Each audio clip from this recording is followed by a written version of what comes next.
Good afternoon. I'm excited to introduce our Chancellor candidate for this presentation, Dr. Jeff Jochems.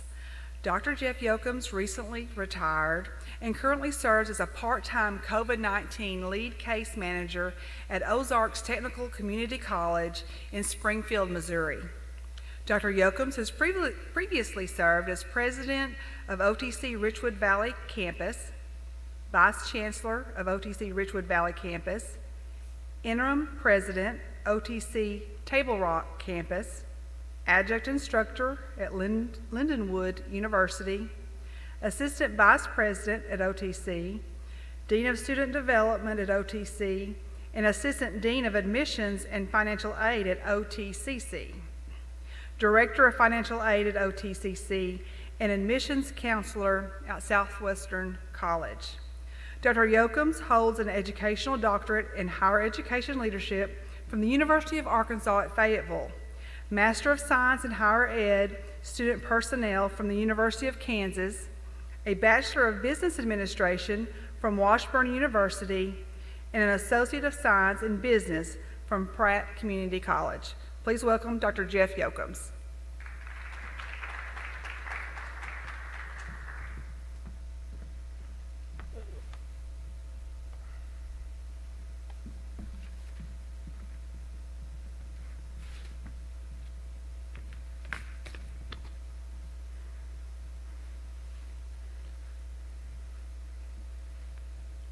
Good afternoon. I want to thank you for taking the time, one, to spend with me here this afternoon, and again, thank you for the opportunity to interview for the Chancellor at the University of Arkansas Hope Texarkana. I do appreciate the time, and it is an honor. Before I get into my actual presentation, I do want to go back and fill in maybe some gaps as far as the introduction is concerned. I am a community college graduate, and I do think that's important. I was a student at a community college, albeit a few years ago, but I am a community college graduate of an institution that was actually slightly smaller than UAHT in a community that is a little bit smaller than Hope, Arkansas. But I do think that's important. Part of my professional journey, again, she mentioned as an admissions counselor, and so I spent part of my time recruiting for an institution and then had that opportunity to move to Ozarks Technical Community College, which at the time was a brand new community college, and had the opportunity to do many different roles, as she mentioned, from Director of Financial Aid to the last 9 years as a campus president. And she did mention that I did a little bit of teaching, so I spent time in the classroom at OTC teaching online. I found out that online teaching is not my forte, but I was glad to have had that experience, and then taught in a doctoral program for an institution. And she mentioned that I have retired, and so I want to fill in that gap just a little bit. About a year ago at this time, as the pandemic was ramping up, we were moving courses online. Things were a little crazy at all institutions. We were facing a 20% reduction in funding from the state of Missouri. I was eligible for retirement at the time. The college offered some really nice early retirement incentive packages. So it was an opportune time for me to do that. I had already started applying for college presidencies, ready to take that next step in my professional career. And so it seemed right for the institution, and it seemed right for me. If you'd have asked me a year ago if I would be retired, I would have said, "You're crazy. I don't consider myself retired, not ready to retire," and thus why I'm here today. And then she did mention I have gone back and working at the college on a part-time basis in COVID case management, which has been very interesting, very fascinating. I've worked with both the students and on the staff and faculty side, but it is a part-time job I am trying to work myself out of, and so hoping we're going to see the end of that coming soon. I do appreciate the opportunity to speak with you today about UAHT's future. And when it comes to the future, what I want to spend a little time with you today is around what I feel are three key areas. Those three key areas are being student-centered, faculty and staff focused, and community and business friendly. And I think if we focus on these, that will take UAHT into the future. The first one is being student-centered. And what I think we want to consider or take a look at is what I would consider or look at a student success redesign. And by that I mean we want to take a look at all of our student services and those student success initiatives and move things to proactive, holistic, intrusive, and data-informed processes, and move away from some of our old formats that we've used, which are much more reactive, waiting on students to seek us out. And I think we want to move into much more intrusive and proactive services. The first area that I would think we would, again, want to maybe consider, take a look at, is what I would call embedded advisors. This is a program where we would take full or part-time employees of the college, maybe be able to work with a grant to help fund it. But the idea is to put these individuals into the local school districts to work alongside the high school counselor to increase the college going rate. Now the idea would be, we would hope that most of those students would end up coming to UAHT, but the idea is to increase the college going rate of all of their students, whether they come to us or to another institution. We all know that many of our high school counselors are overburdened with many things to do, and certainly don't spend enough time or as much time as they would like visiting with students about going to college. And what is that whole process about? Many of those students experiencing it maybe for the first time. When do I apply for admission? What is an admissions application? What is the FAFSA form? When does that need to be filled out? Does the college require ACT scores or not? All that process that they need to be visiting with those students about. And I think if we would put some of those things in place, we'll see an increase in admissions applications, and an increase in FAFSA completion on time, and an increase in enrollment at the institution. The next area that I would certainly want to have a conversation about, and some things that you've started to do here with your advising center, is move advising into what I would call navigators. And this is a process where we again move from a reactive to a proactive system and provide a concierge type service. So as soon as a student is admitted to the institution, they're assigned an advisor, and then that person stays with that student until their completion at the institution. So the student knows this is one person I can go to, one person I can contact. If I have a question, I know I can go to that person. They may or may not know the answer, but they can certainly help find out. But that provides continuity to the student, and they know where they can go. This person would also then do proactive reach outs that would be data informed, kind of metric based. And by that I mean they would do phone calls, emails, and texts out to the students based upon, again, a certain set of metrics. So if there's no FAFSA form filled out by the time it's ready for the next semester, that would generate a reach out. If we've started registration, the student hadn't registered for classes, that generates a reach out. We get a midterm grade report in that's not very good, that generates a reach out. Haven't heard from the student in a while, generates a reach out. So they're constantly staying in touch with the students, doing that proactive, intrusive advising and staying in contact with them. And we all know many of our students, it only takes one small thing to get them to leave the institution. And this kind of process will keep them engaged with us. I think we learned some things through the pandemic by making those reach outs early on, especially to students in those first semesters, and I think we learned a lot of valuable lessons about how we can continue to keep them engaged.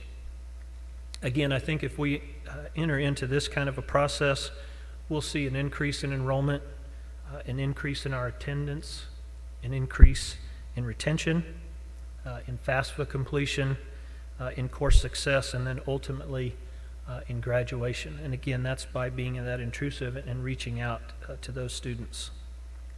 The next area that I would want to, again, look at and have conversation around would be around our standardized placement testing and moving to what I would call guided self-placement. At my former institution, we started looking at our standardized placement testing, and we're not very satisfied with the data it was providing in regard to the number of students it was placing into developmental education, and certainly we started seeing that it was placing a higher number of our minority students into developmental education. So we undertook a process very faculty driven. It was English and math faculty who were driving the process along with our administrative support to look at what we called a guided self-placement. And in essence, what we did was we replaced the standardized testing with a series of questions and different things that the student walks themselves through, answering those questions. And at the end of that process, it makes a recommendation, not a requirement, into what developmental courses, if any, that we would suggest they take. What we did see also is we had to change some things in our courses and the way we delivered them, especially early assessments in the classroom. So it did take quite a bit of work, but we needed to have a quick assessment in the course so that we could determine, okay, should the student really be in this college algebra class, or do we might need to move them within that first week? So it did take a little work on that part and kind of some refinement in that first week or two. But what we have seen is a dramatic decrease in the number of developmental courses that students were taking, and certainly a decrease in the number of developmental courses that our minority students were taking.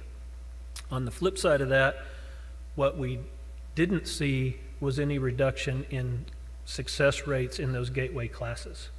Students were performing just as well as students had before, or even better in the gateway classes, and that's certainly important. We didn't want to put in a system and a process and set students up to failure. And what we were seeing again was students very successful in those gateway classes. So again, eliminating that barrier. I'm a big proponent of not taking standardized tests, and that could be a whole nother lecture. But what we found was the standardized test just not doing an effective job, and our guided self-placement doing a much better job. Some other possible innovations that I've seen and that I've read about, and something I think we would want to continue to have some conversations around. One is mobile student services. So taking those services out to where students hang out and visiting with them where they are, again, rather than waiting for them to come to seek us. And I've seen that work. Another is having FAFSA days.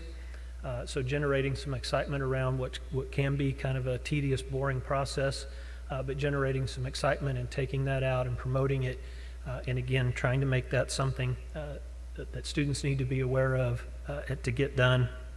And then just having conversations about some other potential initiatives. I read one where, again, student services staff realized that they were getting a higher number of former felons coming into their institution, and so they created a former felon support initiative, which I thought was a fascinating sort of innovative idea. So that's just another example of a potential another student-centered project that, again, if that's something that works here. But again, I think it's having that conversation that's important. Moving on to the second area of being faculty and staff focused. I want to first talk a little bit more about being faculty focused. It's the chancellor's role, I believe, to not be in the classroom. That's not my role, but it's to do everything to provide the funding and the resources necessary to allow faculty to do their job.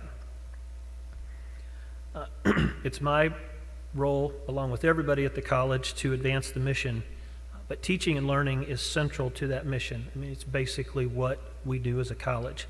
And the faculty are the key players in our ability to fulfill that mission. The chancellor, again, part of my role is to show open lines of communication through shared governance and transparency, and then create an institutional culture that encourages the faculty to be creative in their classrooms without fear of repercussions, so that new ideas will continue to flow more freely. I think we also want to step back and take in those things that we learned from the pandemic and the creativity that we learned through the pandemic. We're now teaching classes online that we'd always thought we never could or should. We're also teaching classes online that we thought we might want to try but never would, and we sort of got forced into that. But lo and behold, I think we've all learned that we can do those, and we're doing them very well. So again, we do not want to lose what we have learned through the pandemic and those lessons and some of those creativities, especially in the classroom. Again, we want to be supportive of those innovative ideas of faculty and make sure that we allocate resources. And then part of my role, again, is to celebrate the successes of the faculty and then certainly share those successes of our faculty in the programs with the communities that we serve to make sure they know of the great and wonderful and creative things that are happening at UAHT. Some other innovative thoughts, again, online education, and I think we have learned, again, some through the pandemic, that we can do it and do it very well. But I think students also have learned that if they never wanted to maybe take online in the past, they've now experienced it a little bit.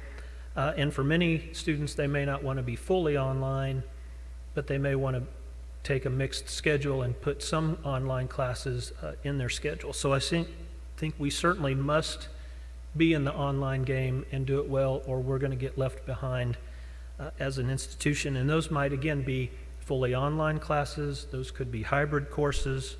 They might be synchronous classes. They might be flipped classrooms, some ideas. But we certainly want to continue to enhance our online presence. I think some other things we can consider and look at are maybe putting in place an online or a faculty development office, putting some learning designers or those that are specifically in place to help our faculty enhance their online classroom teaching experience and the experience in the classroom. Some other things that we can do are provide mentors. We know we have faculty who are doing an excellent job in that online format, and we have many faculty who that's still brand new to them, or they're just starting to step into that. And I think providing an opportunity for those that are doing it well to mentor our newer faculty in that online format will be important to assist them, and again, making their classroom experience better. And then I think we also want to provide professional development opportunities so that our faculty can share with others what they're doing in the classroom, what they have learned works well, what they have learned doesn't work so well, but share out with other faculty, because again, at our institution, and I'm sure here, many faculty doing wonderful and great things that not everyone else in other classes realizes that they've even tried or are doing well. And I think we, again, want to provide those opportunities for our faculty to do those professional development situations. Now, I focused a little bit on faculty, but I'm also mentioned we need to be staff focused. And many of these same ideas are true of our staff as well. Again, I think open, honest, transparent conversation and communications allows our staff to be creative. You all have shown many of those creative ideas already. Your textbook rental program is phenomenal. The savings that you've shown to students is outstanding. But I think that is another area we can continue to have conversations about, and even possibly look at open educational resources and how that might even fit in with that textbook rental program, and how we can continue to maybe see savings for our students. And then your Iron Horse Pantry is great. One of the issues I think going to continue to face colleges and become a bigger challenge for our students is food insecurity, and the food pantry and those types of programs are phenomenal. And so again, want to have continued conversations around those types of things with our staff, and again, provide that venue where our staff can be creative without fear of repercussion, can bring those ideas forward, and we've created that culture where those discussions can take place. The third area I want to talk a little bit about is being community and business friendly.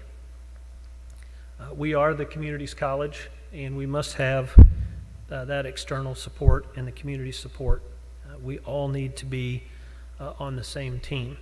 I think one way we can certainly do that is use the expertise of our community on advisory committees to our programs to make sure, again, we are connected to that industry, and that we're teaching what we should, what's coming down the pike in the industry, and making sure that our curriculum fits in well with what's going on. Again, doing fundraising, being involved in the local community. I've mentioned several times today being involved in chambers of commerce or other boards. It's important for certainly me as the chancellor and others at the institution to be involved in our communities. We also need the legislative support if we're going to be innovative and do some of these creative things. We need some additional funds to help us do that, and so we need to have the support of our legislators. And so again, seeking that support, visiting with them, making sure that they know what's going on at the institution and that they see these successes of these innovative programs. Again, I think we need to be in touch with our industry partners and make sure that we have the capacity and are ready to change our programs to fit what is changing in the industry. And some of those may be short-term non-credit programs. I know in our institution we just created a medical assisting program that was a short-term non-credit in response directly to the medical need that our hospitals had. It might be an electrical line worker program. That was a new one that we started. And then I think we also want to at least be open to the conversations around the potential of bachelor's degrees even at the community college level in very, very, very specific areas. I know we're starting to see in Missouri and around the country where the entry level for some allied health programs in particular is moving away from an associate's degree to a bachelor's degree in that entry level. And if we're already providing the core curriculum for that allied health program, then it might make sense for us to be able to step into that bachelor's degree if that's what's going to become that entry level. That's something we just worked very hard over the last few years in Missouri. Did finally get that approval through the legislature to have that conversation. But at least, again, wanting to have those conversations, so if that is where that industry is changing, we want to be at the table and have that conversation and be ready to jump in and assist if that's where things are headed. We also need to be in touch with our local school districts and make sure that we're partnering with them. You are also already doing a phenomenal job with your collegiate academies and the secondary and career and technical education center, but those are important to make sure that we're staying innovative and in touch with the local school districts. So part of that job as chancellor is to get out and visit and be in touch with those local school districts as well, and again share those innovative ideas and what we can help do to partner with them. Now I believe the three areas I've touched on today, being student-centered, faculty and staff focused, and community and business friendly, will help UAHT move toward a culture of innovation, and I think that is at the heart of what I've heard a lot of today and what I want to continue to foster if I'm the successful chancellor. That must be at the heart, again, of who we are as a faculty and a staff, as a community, and I think even a student body. I put this quote up here. A mentor of mine told me this several years ago about culture eats strategy for breakfast. And I think he's so right. We can have some of the best strategies, ideas, thoughts, programs, and everything ready to be put in place. But if we don't have a culture that is ready to accept that and a culture of innovation, that culture is going to eat that good strategy for breakfast every day, and we're not going to be able to move ourselves forward. I've heard and seen a lot of that today, but I do think having that culture of innovation is certainly what I want to bring to the chancellor's role and continue those conversations with you all so that we, again, maintain that strong culture. Now, I do appreciate, again, the opportunity to share with you several of my ideas and thoughts about how we might move UAHT into an innovative future. But I want to talk also about that if I am the successful candidate and become the next chancellor at UAHT, I'm going to spend my first 100 days on what I would call a listening tour, seeking input from you all, seeking input from the faculty, from the staff, from the students, from businesses, from legislators, from our local school leaders, from those influential people that I need to get out and visit with. This also includes visiting all the different locations, seeking that same input from those people at the Texarkana campus and the Bladesmithing School, and also being supportive of those ideas and thoughts and making sure that all of those people feel that they're part of the UAHT family, and that their input and thoughts are just as important as those that might be coming from the campus here in Hope. I've served in a system, so I understand what it's like to be sort of on that other side of that one campus that's away from the quote-unquote mothership, and it's extremely important to make sure that I'm, as chancellor, out visiting and at those sites to not only visit with the staff and faculty, but also the businesses in the community, the local school leaders at those other sites as well. And then I want to hear again from you all as to what you feel UAHT is doing well and maybe where we can certainly improve. And then I think at that point, and then and only then, will the team and myself take all that input and then formulate a plan to move us forward. And so with that concludes my remarks. And so I will turn it back over to you or whoever may be moderating the time of questions, and I'd be happy to answer questions from those of you who are here or maybe someone who's listening online.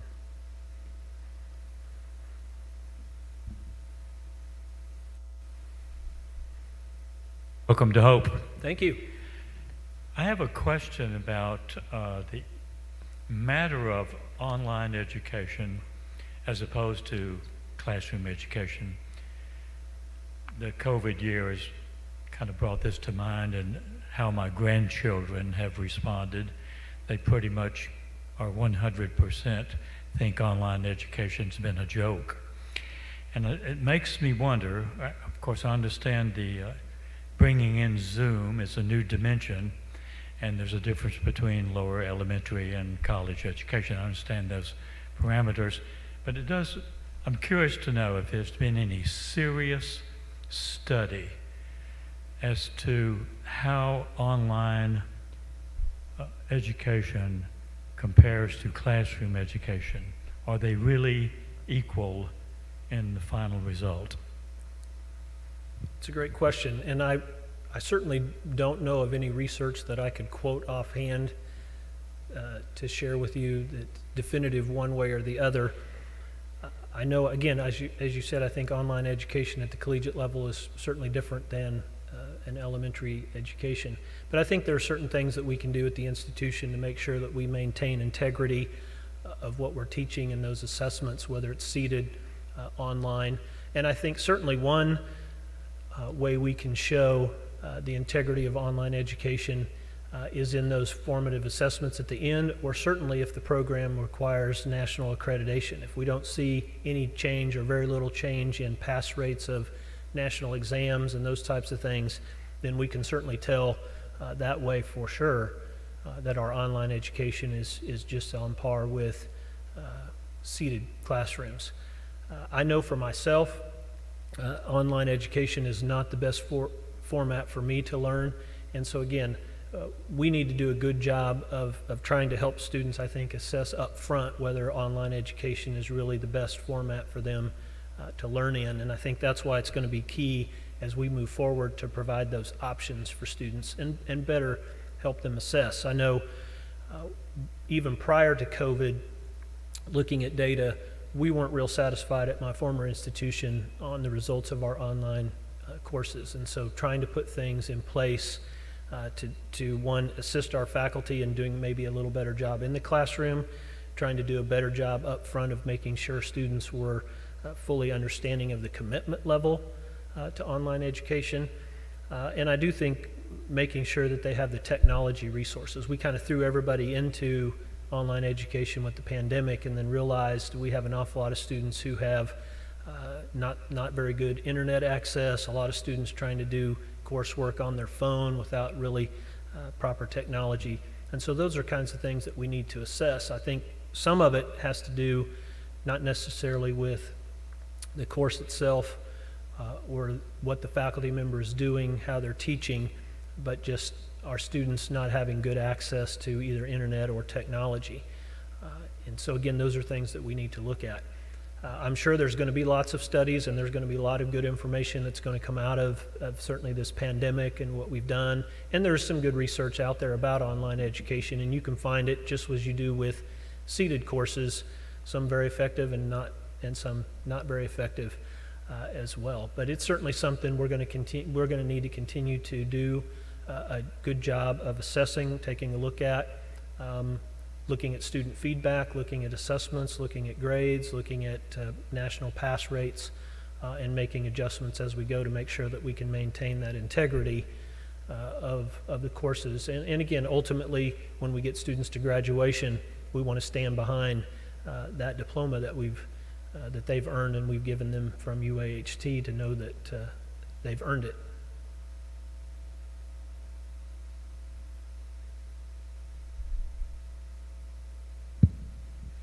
Dr. Jochems, have you ever participated or were you engaged in a millage or tax campaign to support an education institution that you, or a K-12 board that you may have served on? And just kind of talk about that and how that worked, if so, and what kind of problems may have happened and how you overcame those. And if not, tell us maybe your plan if that were to be something we did in our region.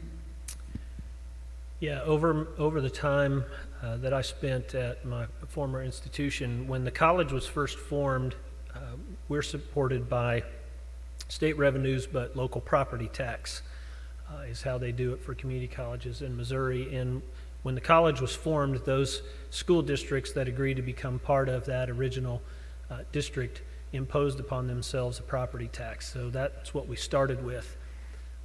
Over the years, we tried to increase that property tax on 3 different occasions and were unsuccessful in 3 different occasions. In one case, it was a 3-to-1 defeat. Over time, again, I think part of it was being brand new as an institution, still trying to educate the community as to what we were. We were sort of a new entity. OTC still relatively new in higher education, being formed in 1990. So I think part of that was just a time issue and doing a better job of educating our community. I think one of the things we learned from that and what we did in the latest campaign is getting out more in the community, trying to hear from our patrons. We even took booth space at the fair, which we hadn't done in a long, long time, to promote a few of our specific new programs, but really used it as a time we just had comment cards. Come and visit, talk to us, and tell us how we're doing, what you think of the college, and depending upon the person, how much we could engage in a conversation. But that certainly was beneficial. We also did a couple of different surveys out to people to kind of take a pulse on where people might be. And then in the last initiative we went through, one of the things, again, for Missouri that was at least available to us, we put a sunset clause on the last tax issue that we put forward for the voters. So we said, if it helps us get it passed, it's wonderful, but it was a 20-year sunset. So for those administrators that might still be at the college 20 years from now, they're going to hate us. But that combination of a sunset, those other things that we did, we were successful in getting that additional nickel added to our property tax. But it was by the slimmest of margins that it passed, and barely got it done. One of the other ways that we've been able to enhance that a little bit, again, a little different in Missouri, but that property tax is tied to school districts. So if you're in a school district that is part of our, what we considered in district, and have a property tax, then you get a slight break in the tuition. And so we had a couple of other school districts who, again, their students were starting to rise over time. They were paying a higher tuition for their students to attend, and part of Missouri allows the school district to put that on the ballot if they want to assess themselves and their patrons within the school district that property tax. And we've had a couple of different school districts put that on the ballot and be successful in coming in the college district, which provided some additional tax revenue that way. And certainly We can't advocate for that as a college, but we could certainly do a lot of education, and so we spend a lot of time out in those communities talking to every service organization or place that would allow us to come in and just talk about the benefits that we could provide for their students. And so we were successful in that way as well. And so I was part of all of those groups, and I spent my time at the fair and other places and doing those things. Dr. Jochems, we have some questions in the chat. This comes from George Smith. Do you believe it is within the mission of a community college to encourage local business growth via support and encouragement for development of a business incubator to be located on the college campus?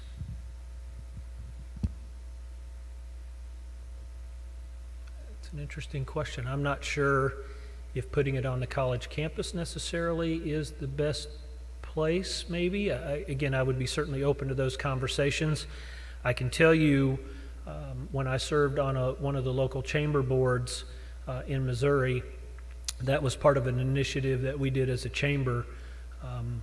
The chamber at the time when I stepped onto the board was located in a little small trailer kind of off the beaten path in that community, and so we wanted to raise its awareness, and so we went through a campaign working with the city to bring the chamber alongside the city as an economic development arm of the city and enhance that. And so we were able to move to a new location. We went through a drive where we raised money to be able to help infill that, and part of that process was to put a small incubator space in with the chamber. And so my role as a campus president and then also on the chamber board at the time was to be supportive of that and come alongside that, supporting it as a chamber board member, but also as the president of the campus to support that in the ways that we could. And so in that case, we felt it was better to be placed in the chamber necessarily than on the college campus. But I'm a believer in the business incubator models. I've seen some that have worked, and I've seen some that have not worked very well. But the one there in Ozark is still doing well, providing that incubator space for those kind of mom and pop shops and those that wanted a face besides their home business. And so it's been very successful.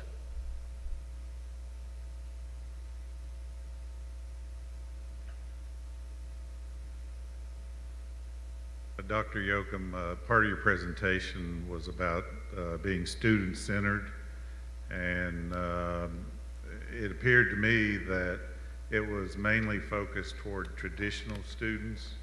And so in the back of my mind, I wondered both how that would be adapted to non-traditional, and also if you could speak to your background in Missouri about non-traditional students at those institutions. Sure, great question.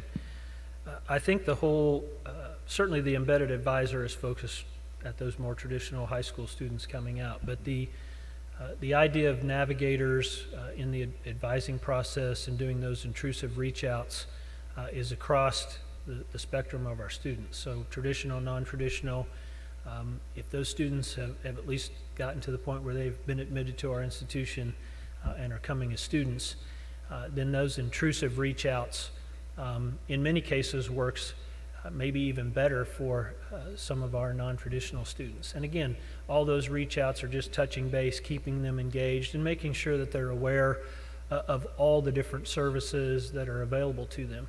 Certainly we learned in the pandemic, again as we were online, but reminding students that even though we're online, we still have counseling services, we still have tutoring, we still have testing ability. If you need additional assistance through some service, we have all of that. It may be online, but it's still available to you. So again, that works across all the different levels, and certainly even for our non-traditional students. I don't know of any specific program I've necessarily worked on that was necessarily focused at our non-traditional students. Always just making sure that we're aware, having conversations. I know one of the things that we did at the institution is a couple of just student focus groups, and focusing particularly on our non-traditional students. We also got some assistance from our veterans group, because that group tended to be again, more non-traditional than traditional aged, and so we worked through those groups to bring in some student focus groups. Again, all around just having a conversation. What are we doing well? What are we not doing well? What can we be providing you that we're not providing you? How is it going? All those types of questions. And so those are a few things that we've done with that more non-traditional group. Dr. Jochems, we have another question in the chat. What has been your experience while intentionally engaging with vulnerable and or marginalized communities?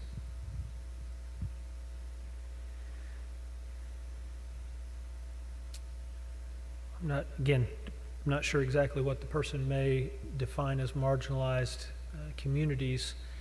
I can tell you in my role as campus president, when I served at Richwood Valley, the campus sat right between two fairly large bedroom communities, about 19,000 in each of those communities, but not 10 miles south of there was a little small community and small district. They were K-12 all in one kind of large complex. I think it was technically maybe 3 buildings, but it was all connected, and it was K-12 all in that one system.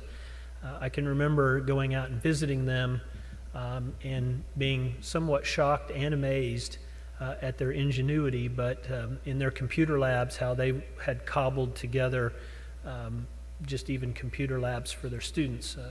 I know our IT folks, prided themselves on having things nice and neat, and you wanted sort of everything to be the same. And I mean, they had every brand of monitor, computer that they could get their hands on stuck in there. There were wires going everywhere to get things plugged in, but it was what they needed to do in order to provide that service for their students. It's also that little community that one of the first that we approached when we went to this embedded advisor idea, to say we would love to be able to provide a part-time person to come alongside of you and assist in that school district. So again, I've had some experience working with the larger school districts, but certainly having experience to work with those much, much smaller districts who were sort of hanging on by a thread. And again, making sure that we as the college are serving all those various different school districts. And again, part of my role is to get out, visit. I had a wonderful visit with the superintendent and the principal, because they were all right there, again, in that same building. So having a wonderful conversation about how, again, we could partner with them and continue to support them in their efforts. Dr. Jochems, will you just speak to us a little bit about your opinion on the importance of the technical and industrial programs, and talking with business and industry and developing the workforce they need? Yeah, the technical, and I'll throw allied health in there as well, but technical programs are extremely important.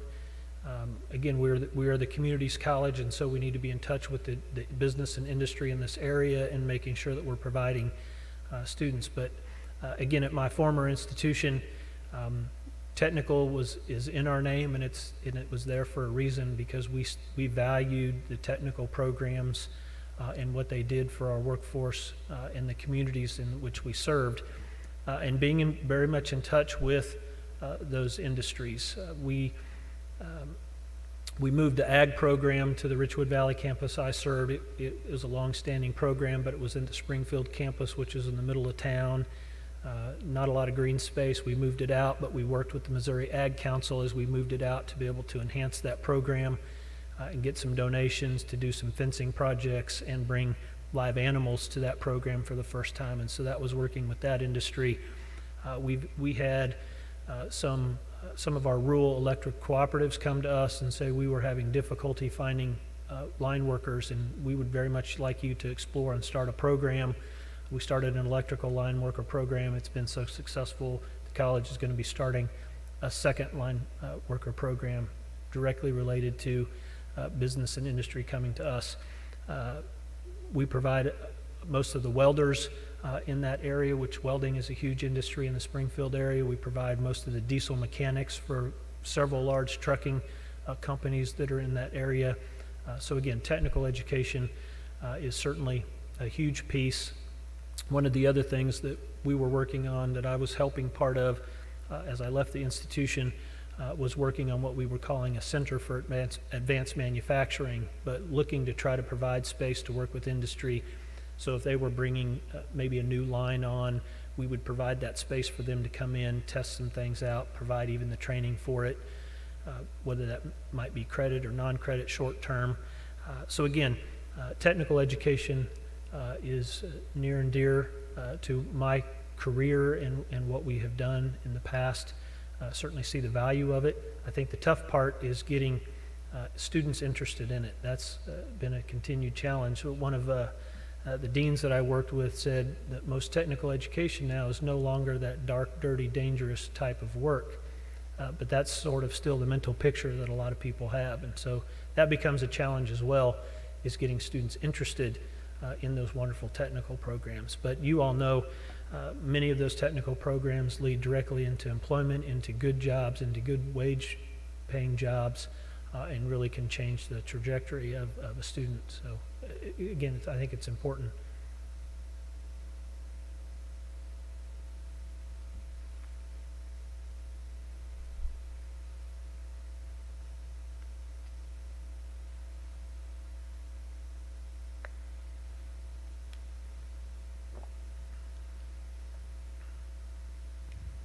Dr. Jochems, you spoke briefly this morning. You just kind of hit on working with a community colleges organization in your state. We have something similar here in Arkansas, and even though we're in a system, we talk amongst ourselves and bring initiatives and things like that. Tell us about your experiences and your engagement with the Community College Association in Missouri. Yeah, in Missouri, 14 community colleges, all independent, not part of a system, but we all belong to the Missouri Community College Association. They did have a couple of staff members at the association that all the colleges supported. But one of the big things that we realized as community colleges is that we were much more effective working collectively as a group, even 14 independent colleges. But if we came together as a group under the Missouri Community College Association, we were much more effective in the legislature. We had the ability as a larger institution to do a little more work in the legislature and work with a couple of lobby firms, but many of the other smaller community colleges just couldn't do that. And so that was another initiative as part of that. Community College Association is doing lobbyist and advocacy work on behalf of the community colleges, and so that was another important aspect of being part of that.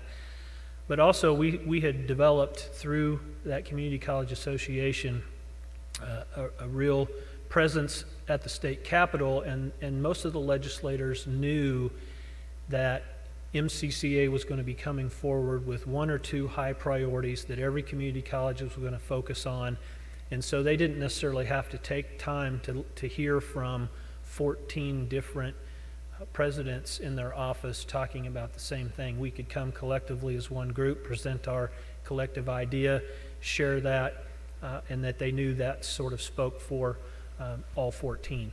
And so that was important for us. It helped us, again, not being part of a system. We're battling, the University of Missouri and its system, Missouri State University, a large public institution, and the others. And so that gave us a little bit more forcefulness, and also I think the legislators appreciated that, in that they knew, again, here's the community college, here's their one or two or three focus ideas. I've heard from them, I know who they are, I know how to reach out and get in touch with them, and it was important for us to kind of work together as a team.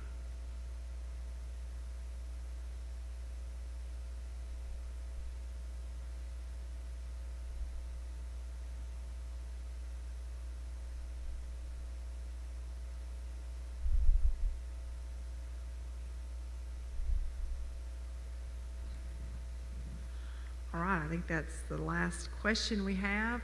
Dr. Jochems, we just want to say thank you so much. I know it's been a very full day for you, and so we appreciate your presence here and your long interview for the day. And I want to thank everyone also for attending. It's good to see you come back again and again for these sessions. You all know how important that they are. So if you would, join me in thanking Dr. Jochems for his presentation. And I do want to mention, I want to thank you all for taking the time to be here today, whether you're here in person or those virtually. And I do want to thank you for this opportunity. I do consider it an honor to be standing here and be considered.